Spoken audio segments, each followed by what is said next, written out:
Come gather round, Miss Martha's got a story.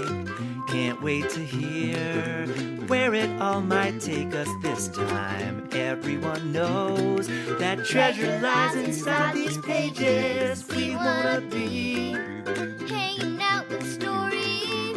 Everybody wants to be there when Miss Martha reads. Support comes from Norfolk Collegiate, providing a foundation for students pre-K to 5th grade, where innovative student-driven farm-to-table initiatives, engaging experiences, and daily in-person instruction are just the beginning. More at norfolkcollegiate.org. Hello, friends. Welcome to Miss Martha Reads Story Time. I'm Miss Martha, and I'm so happy that you're joining me today for another outstanding story. But before we get started, I have to ask you a question. Have you ever wanted something from the store, but you didn't have the money to buy it? Well, in today's story, we are going to hear all about a little girl who wanted to buy a brown dress. And you know what? That's the title of today's story, The Brown Dress. It will be read by my friend, Malayia Charles. Malayia attends College Park Elementary School in Virginia Beach. Let's put on our good listening ears so that we can hear all about this story. Click, click. Hi, my name is Malayia, and the title of my story is The Brown Dress. In a small, cozy town lived a girl named Angie who loves fashion and always daydreams about wearing pretty clothes. Her clothes were not the best, as she mostly wore clothing that her mom buys from their local thrift store.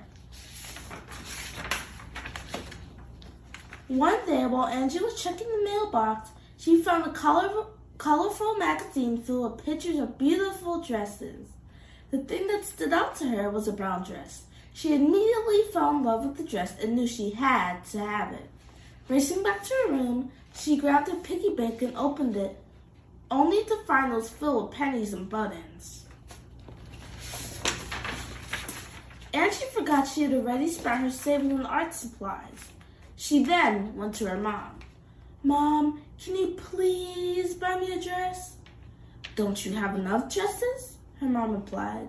"But Mom, please, this is different." Mrs. Lewis gave her the stern look, the "don't ask me again" look. So Angie stopped asking. "How will I get the dress?" wondered Angie. Feeling frustrated, she sighed and turned on the TV. Suddenly, an ad about a bakery was showing. "I got an idea! I will start a bake sale." Just then, her mom started calling her name. "Angie, Keisha is here."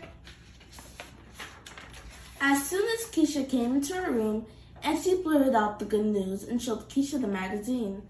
"I'm going to have a bake sale to save for this dress." "I want to help," said Keisha. Angie's mom thought it was a good idea. With Mrs. Lewis' support for the bake sale, they began to prepare. Angie and Keisha made signs while Mrs. Lewis baked delicious treats. They set up and decorated a display stand in front of their home. Then they made flyers and handed them out in the neighborhood. By the time the girls got back, the treats were ready to sell. Mrs. Lewis baked chocolate chip cookies, brownies, vanilla strawberry and chocolate cupcakes. Yum! They smelled and looked so good. The girls were tempted to eat the treats from the stand, but Mrs. Lewis had already put aside a small stash for them. They waited 10 minutes before their first customer arrived. It was Bella, Angie's next-door neighbor. Bella bought 2 cupcakes, then more children in the neighborhood arrived. All of the treats were sold within an hour.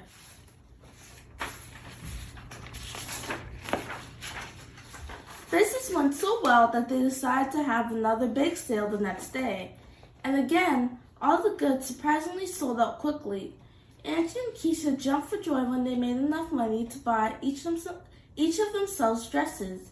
Motivated to continue, their business grew and they never felt so proud. Thank you for listening to my story. What a great story, and the illustrations are amazing. I love the lesson in this story because if you really want something hard enough, you will be willing to work for it. Great job, Malayia. Well, friends, that's all I have for you today.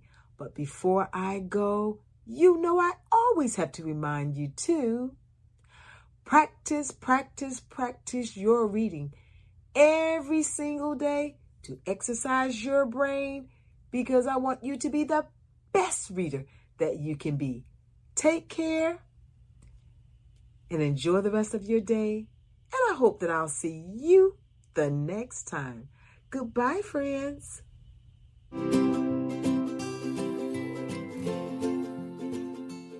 Support comes from Norfolk Collegiate, making your child's educational experience a great one through student-driven initiatives, unique spaces, and daily in-person instruction. More at norfolkcollegiate.org.